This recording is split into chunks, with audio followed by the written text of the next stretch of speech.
ಶರಣ ಗುರುವೇ. ಜಾನಕಿ ರಮಣನ ಶ್ರೀ ಜಯ ರಾಮನ ಪೂಜಿಪ ಹರಿಯ ಮಗುವೇ.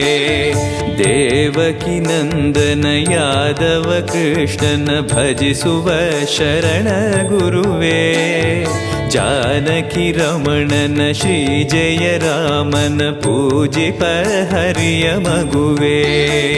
ಮಾಧವನ ಮಧುಸೂದನನ ಆರಾಧಿಪ ನಿಮ್ಮ ನಯನ. ಕೇಶವನ ಹರಿಗೋವಿಂದನ ದಾಸನಾಗಿ ಜನನ.